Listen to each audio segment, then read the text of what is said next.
Good evening, everybody. Welcome to the show. I'm so excited about the show tonight. I'm so glad to see we actually have 48 people in here today. If people can hear me, I'd love to see a thumbs up in the chat just to make sure that I've actually got the microphone and everything working just as we all expect it to. I got on I guess it's the right side of your screen, some of our weekly Model Railroad live streams. It's about a minute long. Please, check back if you need to. And, oh, look at that. John from School River Valley says I have 512 people in here. I'm guessing that's a typo, but I'll take it. Sounds good to me. If it's okay with people, I'm probably going to just skip a lot of the hellos. I do see, everyone's checking in with each other in the chat, which I think is really great. We do have a fantastic community here, and at the end of the day, that's really what this conversation today is going to be about. It's interesting times. Things are changing. Different experiences that we're facing, and the state of train shows has really changed. So I was very lucky. I heard a podcast, and my guest tonight was on the podcast, and he was talking about, what can we do in these times as far as model train shows go. And I said I really needed to get him on the channel. So thank you so much, everyone, for being here.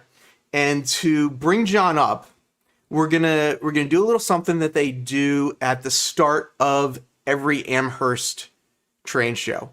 And what they do is they blow the horn. And I'm gonna show you a video from 2011, and this is actually John blowing the horn. The 2011 Amherst Railway Hobby Show is about to begin. John, hit it!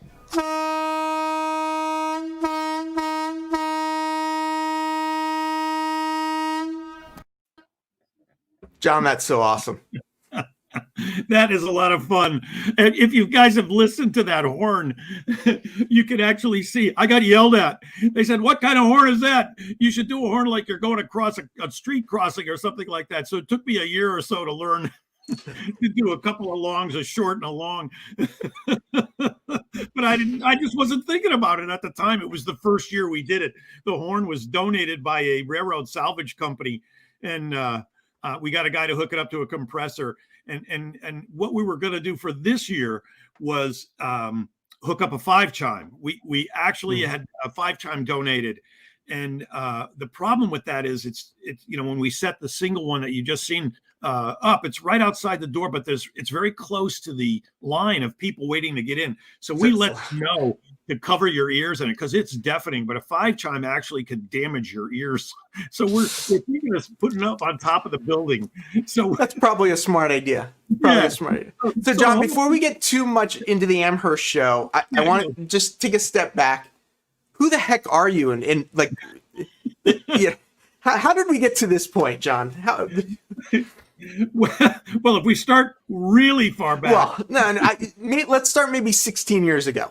All right. Well, I was a clinic director at the show, and the one and only director at that time was thinking of retiring. He was well into his 70s, and so we decided I'd team up with him for a year and be the assistant show director. And then 15 years ago, I was the actual show director. And there was a lot of things coming from business and computer background and having my own business that I really wanted to do to improve the show. The show wasn't big enough for me. And I thought we could make it the biggest. I think big, unfortunately, for some of my good. Hey. And we're now pretty much the biggest show in the country. In terms of square footage, in terms of number of people, in terms of products sold. It's really truly a buyer's show. People come there. We used to have a tagline until someone said that's not exactly true. But our tagline used to be, if you can't find it at the show, it no longer exists. I had to change that to probably no longer exists. I definitely got to experience that when I was there, and that was actually a big reason why people suggested I went up there, was because of everything that was available at the show.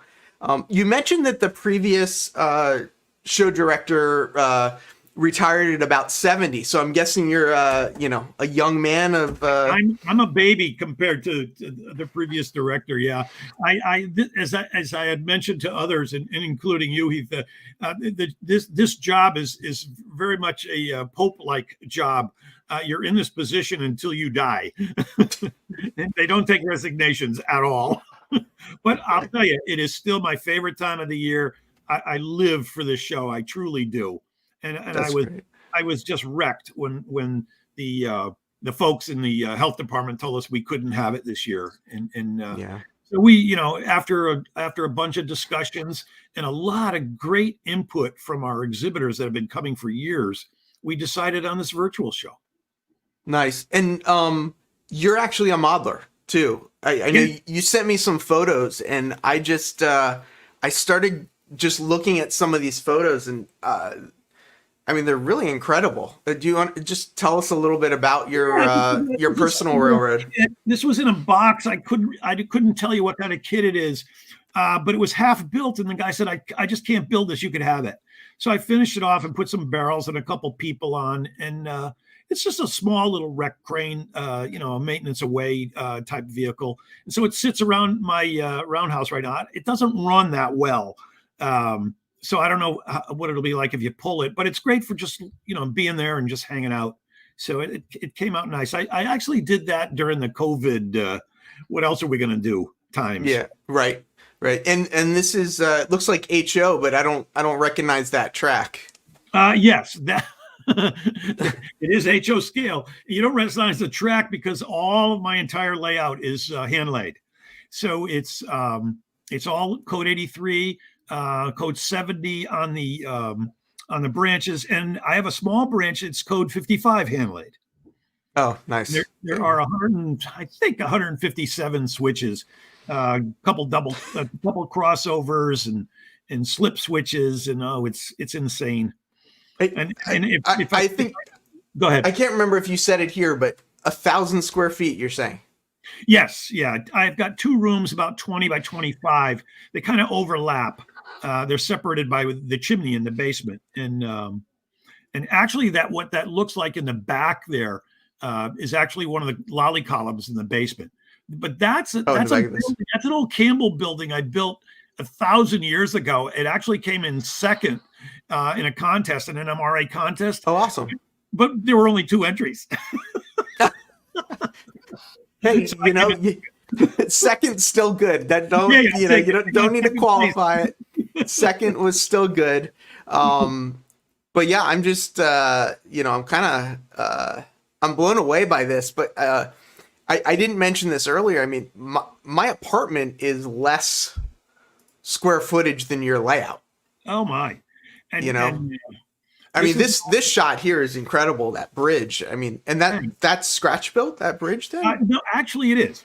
And the way I built that is if you look, you can't really see it in this picture probably, but that's homosote and plywood on the bridge. I just cut it with a really, really precise saber saw and cut it very straight. And so it's a continuous run. You know how people sometimes will build bridges and there's always some sort of hump right where the bridge in the track. This is all continuous homosote. And all I did was hot glue those Atlas girders. I cut off the rounded ends. I hot glued Atlas girders to the sides. And all of that is, I think, microengineering bridges and girder material. And the cross beams, that's just brass wire super glued in place. And then the whole thing was sprayed. My favorite tool is Krylon flat black. And then I have all kinds of chalks that look like rust. So rust and flat black is my favorite thing. I don't know if you see this comment by Midcoast Rail Fan. It looks less like a layout and more like a museum. Oh, that was very nice. Yeah, thanks. Yeah. And we've got some other sort of more expletive almost comments. Holy moly! It is. Thanks, Ray. Here we go. Tyler from Lackawanna Rail Fan says he's jealous already. Oh. It really, I guess part of why I wanted to start off showing some of these photos is just I mean, look at this junkyard here. I mean, it's just so detailed, and you're not just the show director. You've actually spent. I mean, how many years did it take to get to this point? 86. So 14. So 35 years, 34 years. Wow. And then the track below that you see right there is narrow gauge. It's HON3, and the track up above where the string of state of Maine cars, that's HO scale. And I got the idea for that station on Celios's layout where he had an upper and lower access to a platform. So it was really it was fun. And that's all the stairway. It's all scratch built from the same stuff. All stairs and ladders from Micro Engineering and some. I think the fence in that one is a etched brass, but that was before they made Atlas came out with that hairpin fence. And the platform is just an Atlas platform, but when you weather that stuff up, it looks like $1 million. The weathering sure makes a big difference. And I don't know if you know Drew at Nordell, but he's a little bit of a fanboy for Rapido, you might say. And he's looking at that bus in the background, and he's wondering, is that one of the Rapido buses? Yeah, it is. Nice call. And what's I still have another 33 years. No, Ray is saying he's got another 33. He's about 2 years into his layout. Yeah. Okay, I got you. But and what's funny about it is we know the folks from Rapido, they come to the show, right? And we were thinking of bringing the bus. They have a restored old bus. They were thinking of showing. I said, you get it down here and we'll make the room for it. So absolutely. That might still happen. So this question and the question that I was getting to too is what year is the layout based off of? And also you've got those state of Maine cars. I don't think we've told everyone what your layout's called. Oh yeah, the layout, guys, is called the Berlin Bangor in Maine. It's like a fictitious southern division of the Bangor and Aroostook. So I grew up summers in Maine. I went to school in Maine. My parents were my mom's side of the family was from Maine. And that station that we were just looking at, that was Orono, where I went to school. And right there. And so that's what it's all about. But it starts fictitiously in Berlin, New Hampshire, and heads east to Oakland, Waterville, and that station that you saw with all the buildings. And I'm not sure if we got to it yet in this, but this one here, that one, that's Oakland, Maine. Now I kind of flipped Waterville and Oakland around. Waterville's the bigger of the two towns and actually is a city, but those are just all building flats, guys, and that's a lot of DPM, a lot of city classics from Jim Sacco, and again that elevated street, all girders and piers from city. It's just all scratch built stuff, but it's so incredible. It's fun. And what year approximately are you modeling? I mean, I think the cars give it away a little bit. Yeah, actually, what I brag to people is it's September 26, 1957. Oh, so you're not specific at all. No. The only reason why it's September 26th is my wife's birthday is the 25th and mine's the 27th. So beautiful. But I've got cars on the layout that I like that were built after. I can't help it. When they're really cool looking cars and they're about 3 to 5 years newer than they should be, I'll put them on anyway. But I'm trying to get back at that. It's like, as people say, it's your railroad. Yeah. You do what you want, right? I mean, it's, heck, you spent some time on this. It's, I mean, we got a couple more photos to go too. I mean, I just love this detail. And back up one to that elevated building. That, guys, is actually from a building not too far from me in Farmington, Connecticut, where the actual loading ramp was on the second floor. And it's still there. The building is still there. It turns out that was a coal tipple, but they unloaded from the second floor. So I said, well, wouldn't this be cool if I had a building like that? And it's only about, as you can see, 2 windows. It's a couple of Cornerstone buildings. But I have a bandsaw with a long fence that I made for cutting plastic and keeping it straight. So I've added floors and did a couple of things to it. And I want to eventually detail the interior, because just on the other side of it is an aisle. And Mike Tylick years ago did it in complete detail of a complete factory that I thought was amazing. And so that's this kind of reminds me of the High Line in New York City. I don't know if you've ever been over there, but the High Line in New York City, all of the deliveries were up on the. There's a couple of guys that model the High Line, Heath, and I've never seen the layout, but I've seen pictures. So again, do you have any steam locos on this layout? I do, because they're still, they didn't run them much that late into the 50s, but I'm going to pretend they did. And when I took this picture, after I looked at it, I said, "Oh crap! There's one of my just instructions." One of the signs up there, Belfast and Moorhead. Yeah. But my son built that little narrow gauge station down below. The interior is fully done and it's lit. It looks like something's going on with these two people here too. Yeah, a little hanky-panky over in the corner or something. They were running to the station and they got knocked over, so I just piled them there until I could repair them. Another just gorgeous bridge, just really showing the sides of it too, and you can see the guide rails here on the lower bridge. And yeah, I threw that one in there because that's before this. That's how it is. It still looks just like that. The arch bridge is all totally scratch built. I always wanted to have a bridge over bridge, and the narrow gauge is in the front and the back, but the upper level on the arch bridge is the standard gauge. And that's just castings. I buy only one or two castings and then make my own castings of those and then cast as many as I want. It's so much cheaper. And believe it or not, the arches inside are cardboard embossed. I think it's Polar. They're cardboard brick. And it's, you get them wet and they'll bend into the arch and it hardened that way. So it came out really nice. All I do is take ground foam and hot glue it. At the end of the day, your fingers are almost burnt off. But at the end of the day, it covered. You could see on the left where it's covered almost completely except for the rock. And then every place where it's that light tan brown, that's going to be covered with all the different colors of foam. And then I'll finally add trees and stuff. And it looks like Maine. Yeah. Yeah, and here's just, gorgeous foliage, the layers and stuff of the trees and the shrubs and just, the rocks underneath. It's just all the detail and everything. Yeah, that turned out that looks good right there. I didn't realize. But way in the background is, I surprise myself sometimes. Way in the background is the other side of the layout, those two large pine trees way in the distance. And it's supposed to be September in northern Maine.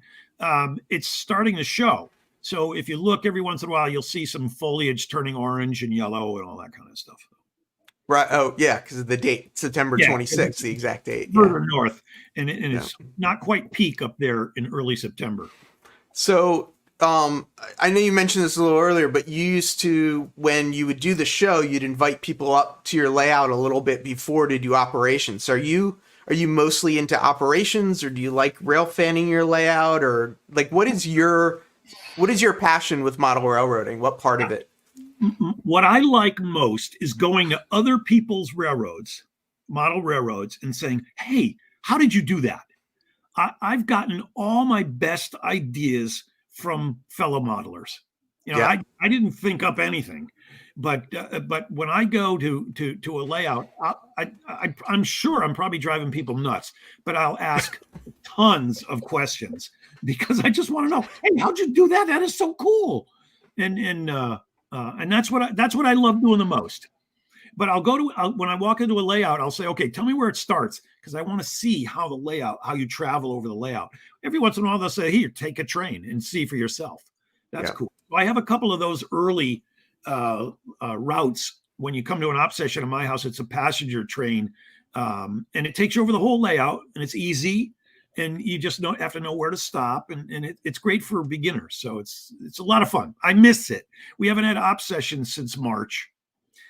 Yeah, understand. So speaking about the current time we're in, the word I heard, I think it was maybe early December, was Amherst was canceled, and it was kind of it was one of those moments that I think shook people a little bit, because we were really kind of hoping it was going to happen, but it didn't happen.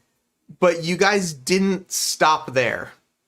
You kind of kept moving forward. Yeah, there's actually a brief moment where I said to myself, because I work 10 out of the 12 months right after the show. I don't work in February, and I take about half of March off, and then we start all over again. Yeah. And you're talking 30, 35 hotels, clinics those 2 days before with 30 to 40 clinics, and just everything else that goes with it, the police, the fire department, licensing. There's a lot of detail that you don't realize. But so I usually take 6 weeks to not really 8 weeks off. But when we canceled because the health department said there's just no way, and I didn't disagree with them, but I just, what are you going to do? It was just hard to hear. Yeah. It turns out to be the smart thing because things got so much worse. But for a second, I said, hey, I've got the rest of the year off. And it lasted only a couple of days, because when the word got out that we canceled, I actually did a press release and send it to all the exhibitors. Yeah. I was sending them monthly updates anyway to let them know what was going on and what I was doing with the health department. And the people at the fairground at the Eastern States, which are the greatest people. They really take good care of us. But all of a sudden I started getting calls from a couple of our exhibitors, our vendors. I prefer to call them exhibitors, but they do sell at the show. And they said, John, what are we going to do? And because they make a lot of money at our show, which I love. The more money I hear they make, the happier I am. Because it just makes it fun for everybody, for people who go there to find things, for them to make money, for us because we get more people, and it's a win-win-win all around. And a couple of them said, what are we going to do? And I said, I got to do something. And so I'm going to make you say this twice, but I want to get it in now so that we can say it a little bit later too. So when is this show happening this year? What's the schedule? What are the dates? The dates are the same as when the show was to take place, which is January 30th and 31st. So it's the last 2 days of January. That's a Saturday and a Sunday, 30th and 31st. And it's from 9 to 5 on Saturday and 10 to 5 on Sunday. So we will be streaming, much like this, for a ton of hours on Saturday and another ton of hours on Sunday. But it's all about interviews with people, guys. People are still planning on having product release at this show, which there's a ton of new product release announcements. One of the deals and agreements with a lot of the vendors was to have show specials so that this weekend people could still find great bargains. And we'll show you a couple of our layouts. We'll do some trips with cameras over a couple of our layouts, interviews with our board members and a lot of our great longtime exhibitors. Clinic. You may know Robert Small from Yankee Dabbler. Oh yeah. That's so. We have. And that's our community here online too. Like it's yes, yours was a show, in person, but we do, a lot of these people are very active in our in the community here online as well, and it's going to be on YouTube. Great, yeah. So people will find it on YouTube. Is it on your channel or is it on Virtual Railfans channel? Both, actually. It's going to be on both. Virtual Railfan is helping us with broadcast, and. Folks like Bar Mills, Art Fahey. Artie's going to be running clinics all day long, both days. Same thing with so many other folks. Guys, there's actually now over 1,000 clinics of people that have recorded stuff. And so we're just trying to organize it all so you can see it. Most of it's pre-recorded, no question. But one of the guys we're going to have live is from the Netherlands. And he's got a following over there. So this is truly going to be an international event. So we've got some really cool things coming up for you. And what's the name of your channel? Is it the Amherst Railway Society? Yeah. Just, if you just Google Amherst, you'll find it. Amherst, not just Amherst. You have to do Amherst Railway. Okay. Yeah. Hey, John Schuylkill River Valley or one of the other mods, if you can just take a look and find their channel, that would be that'd be awesome. We'll get them to post it up. Cool. In the thing. Yeah, you got to be careful. If you go to YouTube and just go and just search on Amherst Railway, you'll find hundreds and hundreds of people that have streamed stuff from the show. Yeah. Yeah. Oh, cool. So let's get into this a little bit. You guys started a GoFundMe, and you did this because the virtual show you're doing for free. Right. But normally you guys have a budget that, vendors and everything kind of, come in and everything. I'll tell you about the show, Heath. We make our money from the table rental space, from the exhibitors, and the gate. The food, the parking, anything else is all Eastern States Exhibition folks profit. Yeah. So from just the rental of the tables and the gate is where we get our money. Now, a lot of people don't realize that we take that money after we pay for the show, which is considerable. After we pay for the expenses of our headquarters, we give all the remaining money away. I mean, we almost zero out the balance, much to our chagrin this year. But we give it away to other nonprofits through a formal federal grant approved program. Since 1991, we've given away over $850,000 to other nonprofits that have something to do with railroads. And we'll help with restoration, we'll help with the building of a bridge, a short line, restoration of a locomotive, all kinds of stuff, you name it. Libraries we've given to, as long as it has something to do with railroads. Well, this isn't a money-making venture for you guys. This is really about supporting the hobby. Yeah, absolutely. And we give scholarships to Rail Camp away for kids, and other scholarships. And about 3 or 4 years ago, we bought our building and depleted our reserves just to purchase this building so we could give clinics on weekends, so we could house this extensive library that we have. Actually, that's a huge library. So all of that stuff, and we're slowly building our reserves. But this caught us by complete surprise, because this is 90% of our revenue for the year. The other 10% are sales that we have from collections that we receive and our membership. But our membership is $5 a month. That's all it is. And so we're asking for a little bit of help this year, only so we can give it away. Right. So it just all goes to other nonprofits again.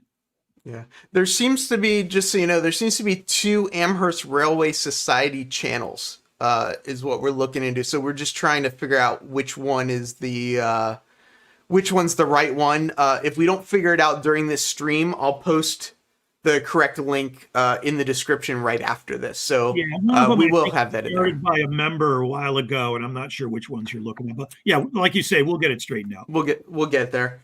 And this will be available on YouTube afterwards, right? So if people can't make it live, this will all be later. And you mentioned that, you guys make your money from the show. You also mentioned that the vendors, this is where they make a lot of their money. How much money goes through the show? Oh my. I don't ask the vendors unless they want to volunteer, because it's frankly none of my business. But I can kind of. But they've told you that this is where they make a lot of their money for the year. So like for a small vendor who might not have a big online presence, this shows a big deal for them. Many of them have told me that this is their biggest show of the year, and in fact, many have told me that at this show they do as much as all the other little shows combined. So to give folks listening some idea, there's 8 ATM machines at the show, and they're all. I had to learn about ATM machines. They're all single tray, which holds $60,000 in cash in each one, except for 2. They're double tray, so the 2 hold 120. We fill them up Friday, and now they come Thursday because there's so much buying going on Friday. But they come back on Saturday to fill them again. So you're talking $500,000 of cash are gone in one day. Yeah. And then I don't know how much is gone the second day, so we'll figure half. Right. So there's probably $750,000 in cash just from the ATMs. And now with free Wi-Fi that we offer at the show, a lot of people are doing the credit card, credit card stuff. And yes, I know Mike, by the way, with his Allagash. It's a really cool layout. A lot of interesting, his seasons that he's picked are interesting. Mm. But the other thing I know is from the sales tax. Sales Right. tax folks collect in the neighborhood of $500,000 in sales tax from everybody that's selling at the show. Even we have to pay sales So tax. sales tax. So that's a what is it, like 5% of everything that's brought in. So if 6.25 is $500,000, then 100 is, and it's somewhere in the neighborhood of $10 million. So I worry at night, but we have to hire guards. There's guards in every building all night long. There's probably $15-20 million in inventory at that show. And don't forget, it's 4 huge buildings, and it's a total of 350,000 square feet, plus not even counting the outside where you have that steam locomotive going up and back. This is just one of the layouts at the show. This looks like the Young building. Yeah. Yeah. And I liked, like, so my experience of the Amherst show was I'd been to other shows. I figured, like, we spent about an hour at some of the other shows. So I'm like, okay, people say Amherst is bigger, so I'll plan about 2 hours, right? So I'm going to drive up in the morning, 2.5 hours drive up, spend like 2 hours there and leave. So like this, you walk into the first building, you see something like this, you may even, see something like this, right? Or whatever. But then you start walking to these other buildings, and I mean, this picture is one of how many buildings? Actually 4, and this is about 20% of the Better Living Center. Picture this 10 times over, and this is not the peak of the day. I took this in the later afternoon. If you see those aisles and how many people, picture those aisles full of people. From 11 o'clock on Saturday to about 3 o'clock on Saturday, it is crazy. I try to, make the rounds and say hi to folks and everything. It takes me 2 hours to walk through all the buildings. And that's just constantly walking, occasionally saying hi to folks and stuff. Yeah, I remember I told you this earlier. We had seen a lot of vendors and we'd seen some layouts, and I was a little bit surprised that there weren't more layouts. And then we were near the back side of a building, and there was sort of this thing, this little like lane, and there were bathrooms. So I was like, oh, let's just run to the bathroom real quick or whatever. We get about halfway through, and what we see is a building bigger than the picture here, with nothing but layout after layout, with every scale you can imagine, with every, like, it was crazy. I mean, and we have, so Dwight specifically asking, how many operating layouts are there at Amherst? Oh gosh, I think last I counted them for real, Dwight, I think 63. And how many vendors do you have? 440. So if you want something in model railroading, if you come to the show, if it's not there, it probably doesn't exist. Is that what I'm hearing? Yeah, there's what kills me is there are 200 exhibitors on the wait list. They've been waiting to get in, and it's not so much time anymore. If they've got a great product, they go right to the top of the list. And anything new or exciting, new product and stuff, they'll be at the show, because that's what really draws people. What's the latest and greatest? But there's still 200 people waiting to get in. Robert Small from Yankee Dabbler says it's all about fun, John, and you have done a fantastic job. Thanks, man. There's no better show anywhere. I just have so much fun with it. It's disappointing, but we're going to do the best we can with this virtual show. Digger, there's 30 hotels nearby, guys. There's a separate website for the show, and that website is railroadhobbyshow.com. And if you look on the attending the show, there's a section. I'm closing my eyes to visualize. There's a section called, I think, accommodations in the area, and there's 30 plus hotels that all offer discounts. Yeah. So this isn't just affecting the vendors at the show. I mean, this is affecting the town of Springfield. Oh God, yeah. When I had to tell the hotels, they, because it's usually the middle of winter, they don't do much. Nothing, yeah. Which is great for us because we get some great rates for folks. But it was devastating for them. especially where we have our clinics, the Sheridan downtown. But they were gracious, which is where that photo is right now. So that's in the Sheridan, and then where's this one? Is this is at the these Big are E, I'm guessing. show clinics as well. So there's 2 days of serious clinics on Thursday and Friday at the Sheridan, and then there's in-show clinics produced by Miles Hale and Model Railroad University in the bleachers, which are in that building way in the back where you went through, Heath, with all the layouts. So he does make and take clinics, but we also have professional clinics going on during the day in the what we call the quiet room. And the JMRI people, that kind of stuff. Yeah. So if you think of the draw, Springfield, Massachusetts is 3.5 hours from as far away as Philadelphia. So within a 3-hour drive, most of New York, New Jersey, and all of New England can drive there. Yeah, and if you could take the train, especially now with CT Rail from New Haven north 8 times. Oh, interesting. Okay. Yeah, we have shuttles. We have sponsored shuttles from the train station right to our front door. You don't have to wait in line or anything. You just come right to the ticket booth and boom, you're there. And they run all day long, 2 shuttles, about 15 minutes is your longest wait. And there's a special lounge area in Springfield Union Station for you. All kinds of stuff we do. Now, this is a great question because when I was driving up there, we actually, I think it was driving up there, we actually hit snow in the morning. Like, why would you pick January in the Northeast? Have a train? I mean, last year, the mud that we walked through to get into the trains. I mean, luckily we were at the Big E, and they could care less about some mud on the floor. But I mean, it was pretty wild. Yeah, we do it because it's considered the first show of the season. So a lot of people like to have product release at the first show of the season. Some people will do the product release before Christmas at Train Fest, but a lot, it's the new calendar. So we'll do it then. We try very carefully to have it in between the football championships and the Super Bowl. So I have to look ahead for the Super Bowl for the next few years, so I know when the train show is going to be. But we're scheduled for the next 3 years, the week before the Super Bowl. But we do it because we like being the kickoff for the season, which is probably the biggest reason, Ethan. And it just conflicts with everything else if you're into the nicer weather. A lot of people have said, why don't you do it when it's nicer? Well, this would have been our 54th show. So it's so established that we're probably not going to change it. Yeah, we'll come back to that other question, but Bob Small even says weather doesn't matter; they know how to handle it. It's like in the Northeast, we especially up in Massachusetts, it's like we know about snow.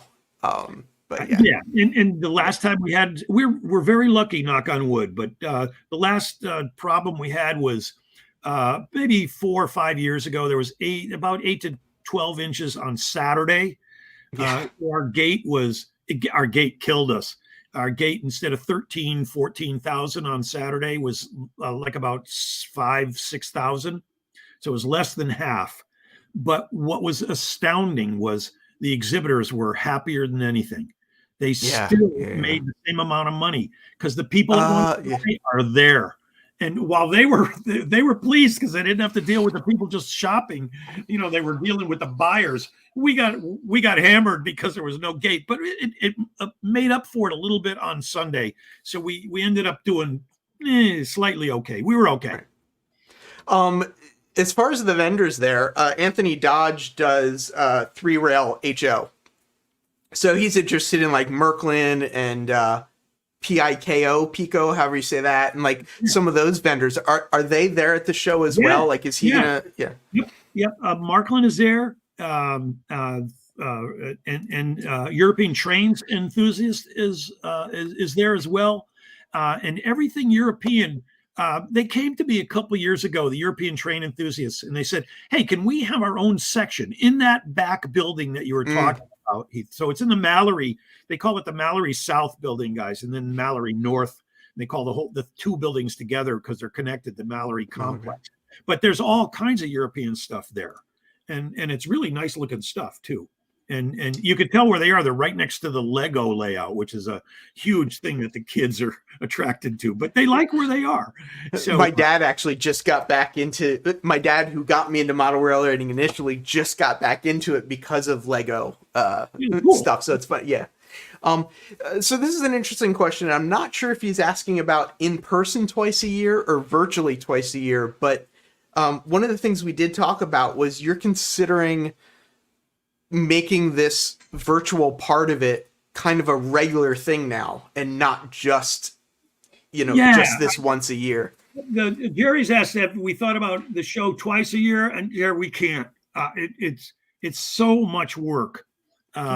We'd rather do one great one, but because of this virtual business, what I first decided is let's have 4, and let's have the first one about modeling and manufacturers, people that sell kits and stuff, and then the next one will be about nonprofits, because I wanted to have a show highlighting all of our vendors, but not trying to do it all in one. If this goes over well, the next one I want to do is highlighting all the nonprofits, the historical societies, etc., and then books and authors for the third one, and then finally just the layouts for the last one.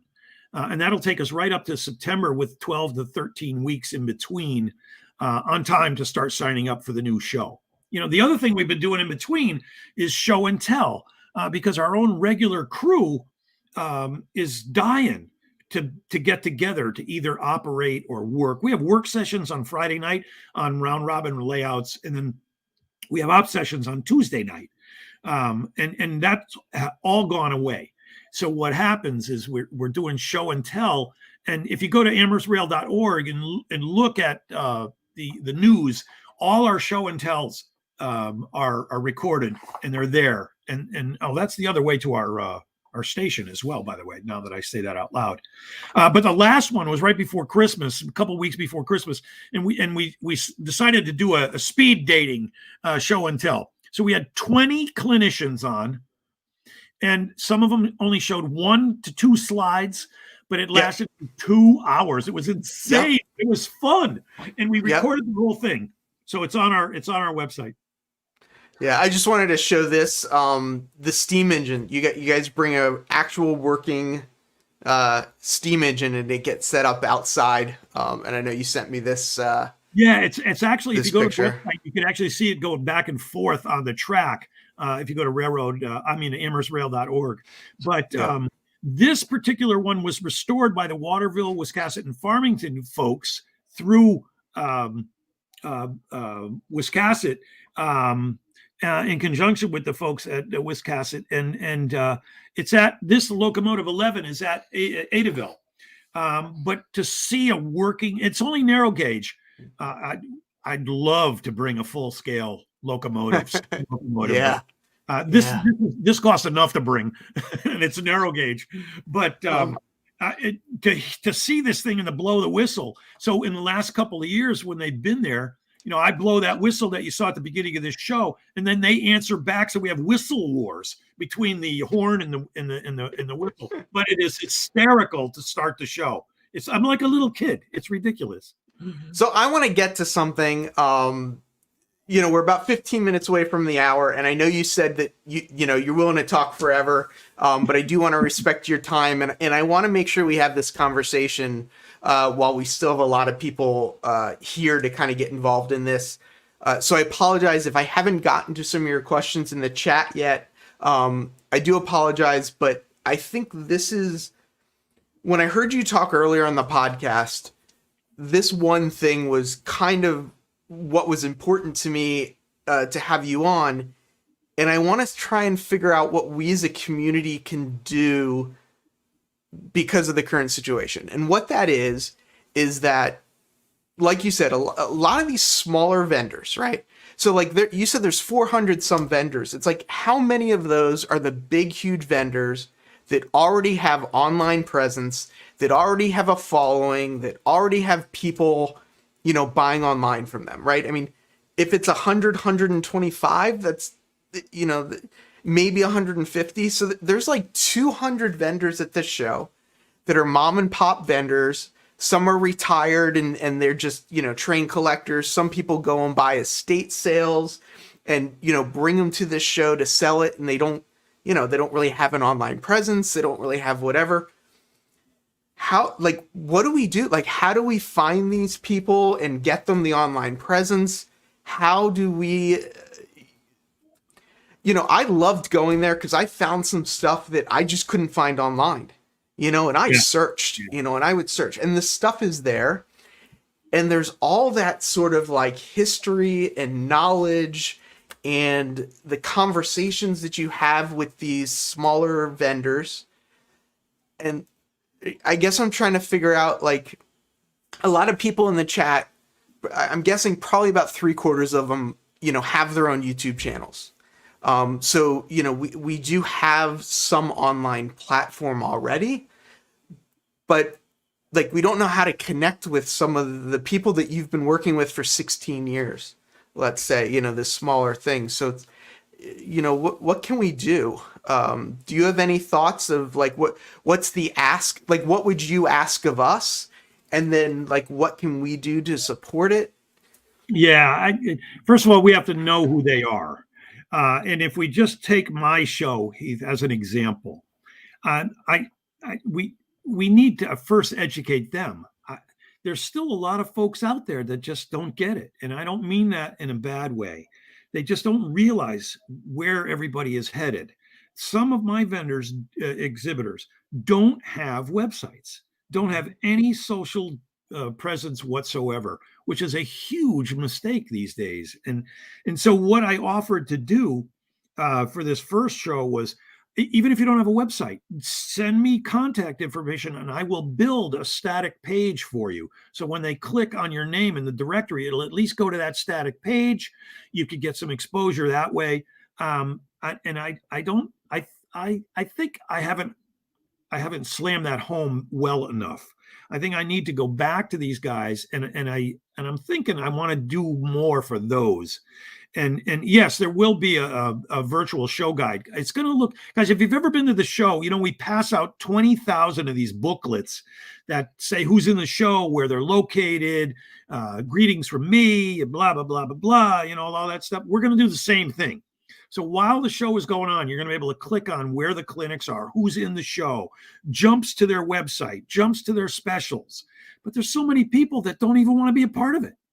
And it's not that they don't want to be a part of it. I don't think they realize what it can do for them. And that's back at me saying, we gotta let them know. So I think my plan is going to be right now, after this first show, anybody to the other shows, even though we're highlighting only railroads and nonprofits, it's anybody could join any of the shows. So what we need to do is let them know, you've got to come, just try it. And we'll go from there. And if they're not happy with it, I'm making this up as I go along. Seriously, if they're not happy, because there is a small fee just to cover our expenses to set this up. If they're not happy with it, I'll deduct that from the next year's show. And I would stick to that even right now. Yeah, I mean, here's John started Yankee Dabbler by squeezing, Robert in the back of the Maori building and helped us to grow. So it's, you've created, Robert Small, one of my has favorite, a great online presence. There's, I just have to mention one of the sponsors, or two of the sponsors of my channel, Iron Planet Hobbies and CMR Products, have websites. There's a lot of companies that do have websites out there, but CMR Products. Yep. But a lot, there. I'm working on a kit right now. Yeah. So it's just, and actually this would be an interesting question for Bob as well here in the chat, to kind of say as somebody that started out small and grew, it's how can we help these other small guys? I mean, there are Iron Planet Hobbies, for example, moved out of their warehouse into a larger store during this period because they were doing so much online sales. But then you have companies that don't have the online presence that are literally, somebody posted earlier, West Springfield, the train shop closed.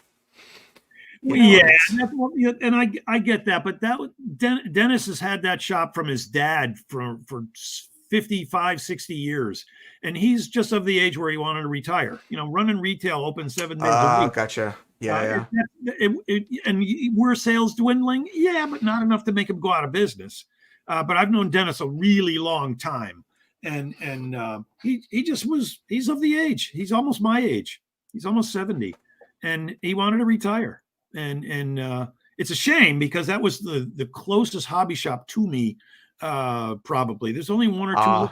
There's a couple good ones still in Connecticut. But when you talk to all of these folks, they're having banner years. The people that have websites, they're having crazy years. And if you didn't, I think those folks lost a lot this year.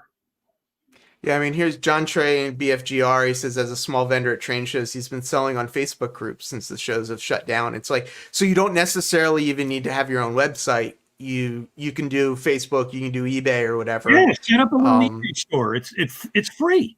Set up a little area, call it your store on eBay if you've ever used eBay, and you could sell all your product in one kind of like area. So there's a lot of things you could do, but I know it scares a lot of people, but see, I've been in the background for years, hardware and software. It takes nothing to set up a website these days. And yeah, Al, he still is. I just talked to him probably 4 weeks ago. And we're talking about Dennis. But it doesn't take much to set up a website. Our shopping cart where we sell Amherst Railway stuff is just a shopping cart that's out there. They take like 1%, and then of course the credit cards take their usual percentage. Yeah, of course. But still, it's not hard to do. And there's people out there that'll help you set it up for next to nothing too. So places where you can build your own website, they have consultants on site that'll help you and chat with you for free. So one of the things you talked about a little earlier is the idea that we would do a whole sort of quarterly show on all of the smaller vendors and try and I guess these vendors that don't know how to do it, I guess it's like, how do we help them, get out there? It's just from this conversation, Heath, I'm thinking, all right, we're going to do something for small vendors. And I might combine that with one of the others. We'll see how it's going to go. But even if it's just a blast to say, hey, look, here's all the people that come to the show that didn't get a chance to go virtual this year. Right. We got to do something. I'm challenging you to help me with this. We're going to do something to get the word out because I know you would. We talked about it. And there's people in here that I'm sure would help. And I do know too, Train World TV is doing a 3-night event a couple days before the Amherst show, and I saw your name on the list of people Tuesday night that are going to be there. But I mean, I do think we have a platform to try and. I mean, I like what you said. Like you're doing it because of the hobby. So we're driving people to your site to get views and whatever, but what we're really doing is driving people to you so that we can find some of these smaller vendors that I'm not worried about the number of views we get. Yeah. I really am not. People don't know me well enough to hear that. I care about all these vendors staying successful. All that's going to do is make it great for all of us for those reasons I talked about early. When they sell, people come to the show, and then we indirectly get gate and all that kind of stuff. But you guys all get product sold, and you make a decent income from it, which is the name of the game. So Steve 87 PSAP actually has a good point here, and that I noticed as well is if you go to the show's website, it's actually hard to find information that you're doing the virtual show, and the GoFundMe link isn't even on there. Yes, you click on attending the show and there's a little blurb, but it's like, it's not. I hear you loud and clear. Just yesterday and Friday, guys, we actually switched domains, not domains, but our DNS servers. In other words, we got another hosting company, and it's up with a new site using a whole different program. and stuff that's not there yet is the GoFundMe. But if you Google, if you go to any browser, and if you just search for charity GoFundMe Amherst Railway, you'll find our page. But that will be front and center on both our pages in the next, I'd say, 48 hours. Yep. So we haven't really publicized it that much, but it will be there. But thank you for asking. I really appreciate that. This is a little bit of an interesting question, and it's sort of like, do people just go to eBay, or is there a way the Amherst Railway Hobby Show could set up sort of their own model railway specific place where, let's say, 20 small vendor, like instead of just using Yankee Dabbler, because Bob's here, instead of Yankee Dabbler having their own site, people would go to the Amherst Railway Show and there'd be tabs for, 20 different smaller vendors that could then buy all through your site. So that sort of came out of what Dan sort of put here, and this collaboration idea, guys, it comes up with great ideas. I like that idea. If we kind of proxied for you for selling, I promise you we could do something along those lines. I'm making a couple of notes, and we'll do it through us. And I'd even, Sparky's mentioning Ken Bianco Jr., Robert Smalls here. There's Iron Planet Hobbies, there's CMR Products, there's Midwest Model Railroad. There's a lot of these companies that have already built their websites, and I get, Bob's the only one here, so I'm kind of calling him out a little bit. But like maybe, maybe somebody like Bob can help you guys get that off the ground by, guiding you towards which tools, might work for that. So you can email me anytime, any of you. My email is showdirector@amherstrail.org.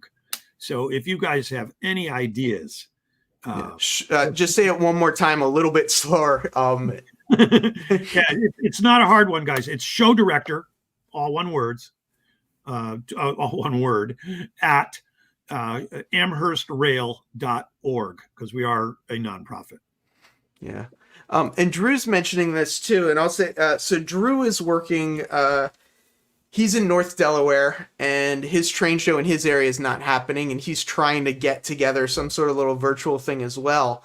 I think it'd be interesting, Drew, you might want to reach out to John, but also right now it's like Train World TV is doing their thing, NMRAX is doing their thing, you guys are doing your thing. It'd be good to see if we can maybe create a place that we could all sort of collaborate a little bit and help each other, because figuring out the tech for a virtual train show is not, I thought I was going to have an easy time. This is 10 times harder than the actual trade show. Yeah. So just because it's almost 9, we don't have to stop talking if people want to keep chatting. But just to say it, one more time, right now, the train show, the virtual train show, is going to be on your channel, the Amherst Railway Society YouTube channel, as well as on Virtual Railfans YouTube channel. Right. And it's on Saturday, January 30th from 9 to 5, and Sunday, January 31st from 10 to 5. Perfect. And I know Bar Mills is doing some clinics, JMRI is taking online calls 1 hour a day. And I saw this, and I'm guessing it's grown, but it says there will be 28 interview slots, and you have 40 vendors confirmed at this time. Actually, 28 interview slots, and we now have 55 vendors confirmed. 55 vendors. There you go. That was back when I wrote that. Yeah. People are actually saying, "Oh my God, it's like at the end of this month," so they're signing up. If people want to start a virtual train show, do you have any suggestions for them based on a little bit of what you've learned? Find someone that'll help you do it, but don't do it yourself. But seriously, with just a couple pieces of software and a camera or two, if you take the time to learn it, you could pull it off. You really can. But I'm very serious about if you have any questions, to email me. I'll even talk to you on the phone. My direct line is in my email contact information. So don't hesitate. And let's try to collaborate to do something. One of the things I do, and I will not charge, if someone else has a train show, they're welcome to our show with a VIP pass so they can walk around and learn and sit and talk with anybody, all of us, our show floor managers. I've done that with Train Fest. I've done that with a couple of the Oklahoma shows, the Denver, Colorado show. Anybody that's running the show can come to our show, and because it's, for me, it's all about promoting this hobby. There is no competition unless you want to have a show the same weekend as me. But then we have a problem. Yeah. But you did talk. I mean, we were talking. I mean, you guys all kind of know each other a little bit, and all the vendors know each other, and it's I mean, it's. So seriously, I will help any way I can, because it's all about keeping this hobby, this wonderful hobby, alive. I know it may be a little early to predict, but 2022, are you guys planning in person? Absolutely. Yeah, I'm 2 weeks away from being vaccinated because I'm of that age.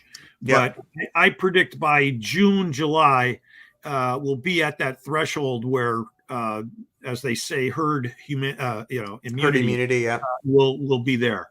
They'll have 200,000 out of the 330,000 people immunized in this country. There won't be any restrictions because so many of the country will be immunized, and we'll be in great shape, guys. So, if I don't see you this year, I'll see you in person and shake your hand again instead of this crazy elbow bump stuff.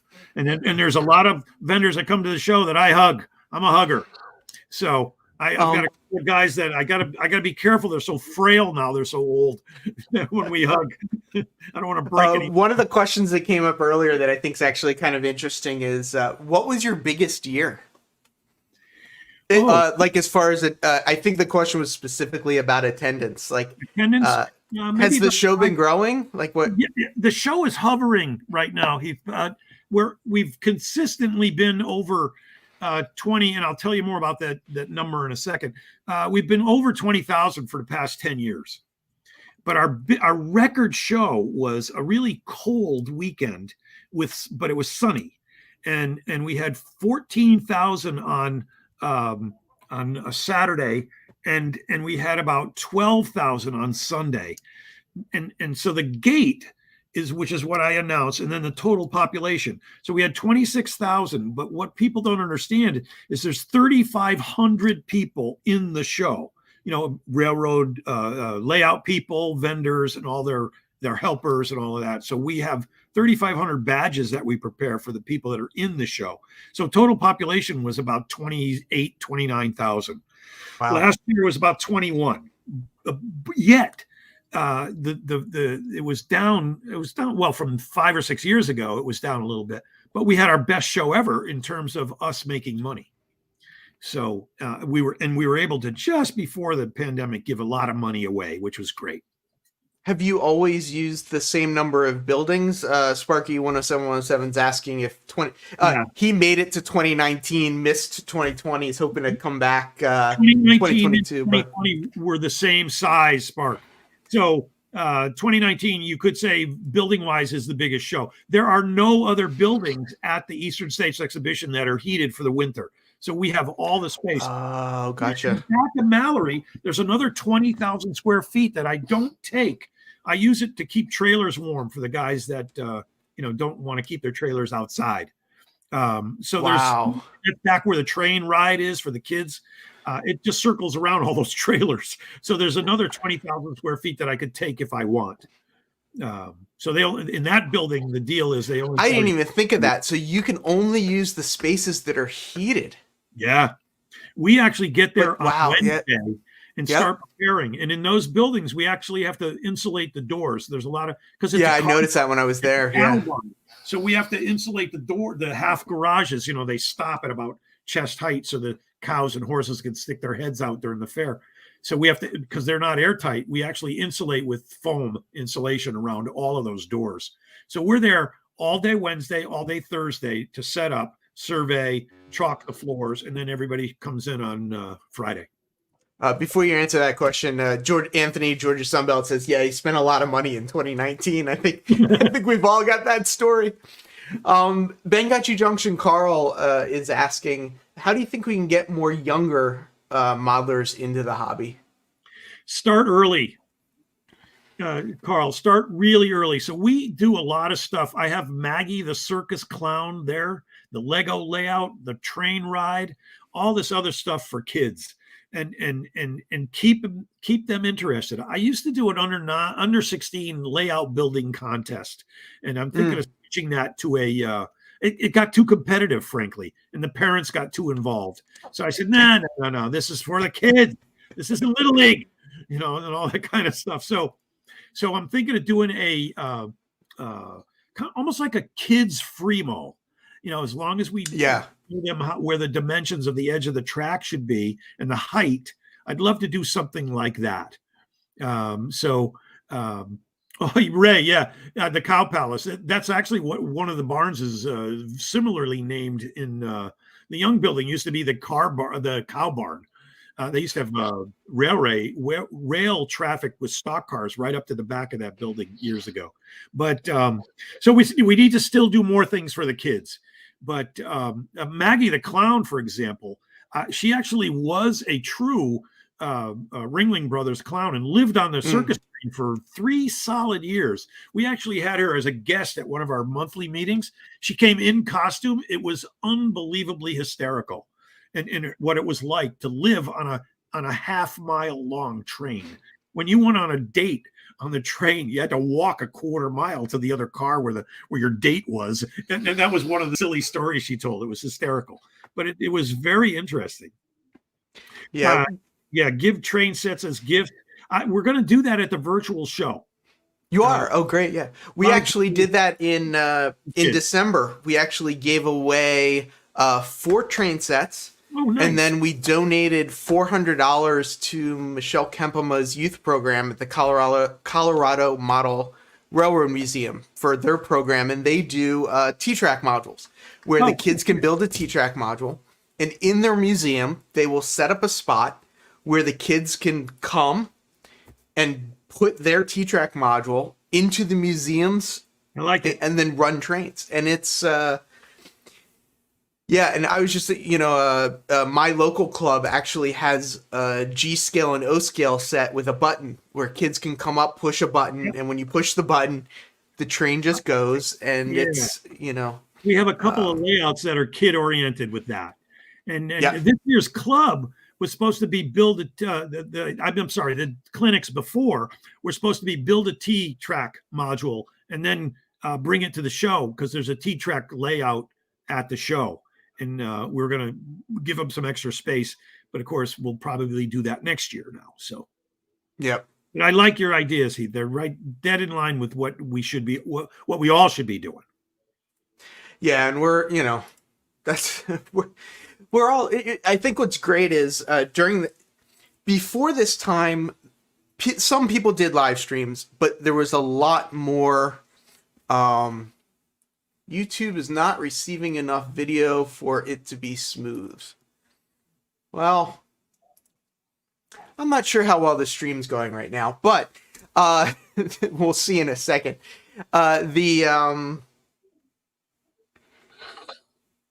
Completely lost my train of thought because I looked up and I know.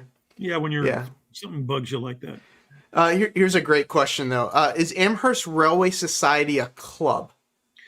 It's not. We're actually a 501c3 nonprofit. But in the Amherst Railway Society, there are 2 clubs, the Dry Hill Model Railroad Club and the Amherst Beltlines. And if you've ever been to the show, the Amherst Beltlines is that huge modular layout that's in the center of the Better Living Center. So when you join Amherst, you get to be in either of those clubs or both if you want. And the Dry Hill Club is that in the front of the Mallory complex, that giant layout that's got a 4-track main line, and they're doing all kinds of long trains and all that kind of stuff. And they're both layouts are big on letting kids take a train around the layout. Yeah, that's great. It takes about an hour to go around the entire layout. It's so huge. That's awesome. Mm. So it looks like the questions are winding down in the chat a little bit. If people do have questions, put them in there. But John, like, what's your ask? There's 72 people watching right now. How can we support the show? You know, what's the what do you want people to leave this conversation with? I want them to know more about the Amherst Railway Society. I want them to know, and I ask you guys to spread the word that we're not in it for the money other than to give it away to others to perpetuate this hobby, to perpetuate model railroading. And in order for us to do that, we're low on funds this year. So if you wanted to help us, you could go to that GoFundMe page. Although I'm not going to sit here like a telethon and ask you all day long to do that. I want you to come to the 2022 show. I want you to see what it's like. I want you to come by the office, say hello to me, and say, hey, I heard you and so and so. I'll do that all day long. I love that. So it's all about, for me, is support these folks that are in the shows. And then just by coming to support them, you're going to support us. So there you have it. That's my ask. Just hang in there and keep it and keep it that way. Biggest thing I had to learn when I became the show director is to control my temper. I'm half French Canadian, I'm half Italian. So when things weren't going right, it took me a couple of years to calm down. What you just said, we thought you were the nice guy. I've grown into the nice guy. But before, I had my own company. I was the boss. And it doesn't work that way. What are you going to do? Give a raise or fire your volunteers? So you can't do stuff like that. So it just took me some growing up, frankly, to growing up at age growing 40. Up at 64 or whatever when you started, right? So, but it was tough for me to just have the extra patience to take it all through. But the way I look at it now, there's nothing we can't make right. We could fix whatever as long as both parties are willing to work for it. And so just come to the show if you want to be in the show, and we'll make it happen. The show program will be out this week, Andy.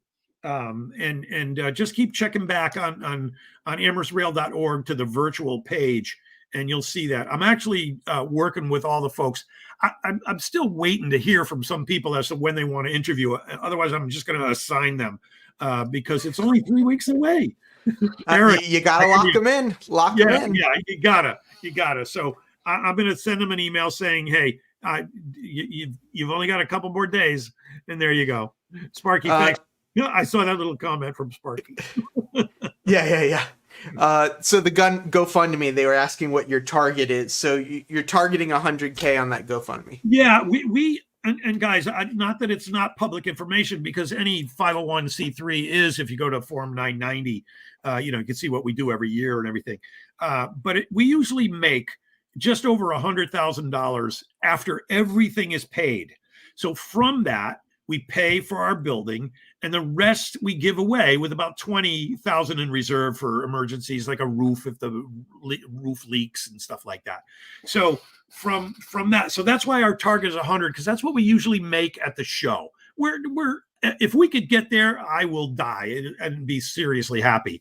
But I set my expectations high, and just because that's me. I want the Amherst Railway Society to be a national organization, for example. And some of the older board members from the past said, oh, no, I just want to play trains. Well, no, I want everybody. I want to have a program that allows non-privileged kids to build a module for free from us. That's what I'm thinking. That's other things we could do for kids. So I think big. And if we could get part of the way to 100 grand, great. Because the more money we make on a GoFundMe page, the more money we're going to be able to give away. So that's the thought. Is there any just some donation things like have a time limit? Is the GoFundMe open-ended, or do you have a certain date you're trying to raise the money by?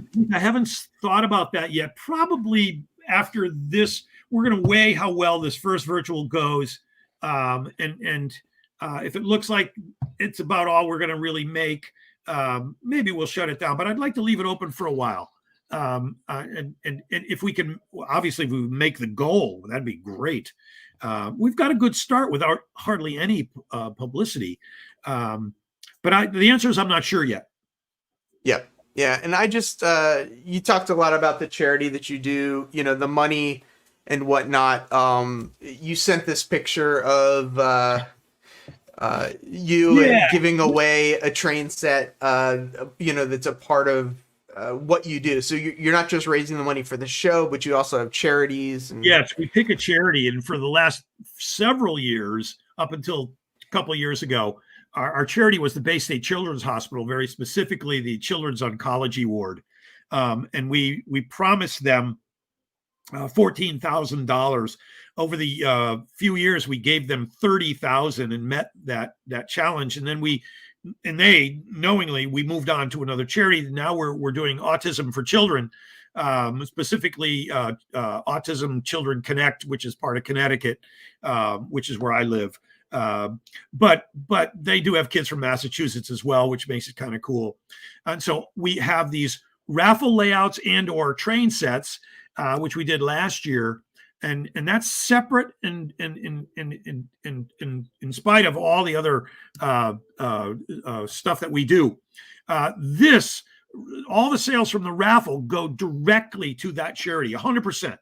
And we picked this place in Connecticut because 100% of their donations go to the kids. They only use volunteers, certified volunteers, to work with children with autism. So they have programs. They do all this very cool stuff. A couple of our board members have kids that are on the spectrum, and a couple of my good friends have kids on the spectrum. And it's a pleasure to be able to give that money away. So we've already to date given them about 10 grand. And we're still working on it. That's why we have these extra raffles at the show. Our extra raffles go to our special charities above and beyond, not necessarily having to do with railroads, but kids. Yeah, there are actually members of the YouTube community that are on the autism spectrum as well, that are really dedicated members of the community, and a real big part of it.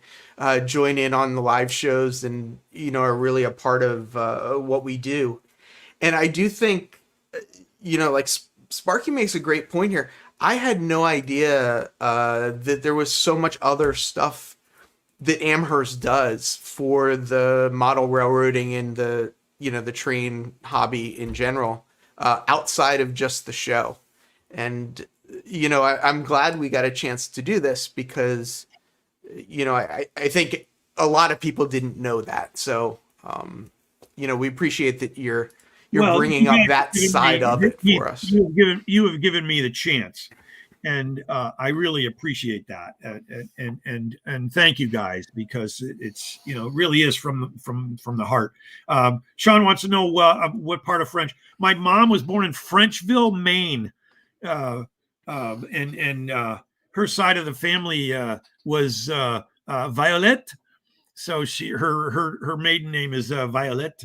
My grandfather was the sheriff of Waterville, Maine, for the late 40s and early 50s, guys. So he was Big Joe Violette, and he chopped the wood in the summer, and he was a cook at logging camps, and they rode 2-foot narrow gauge.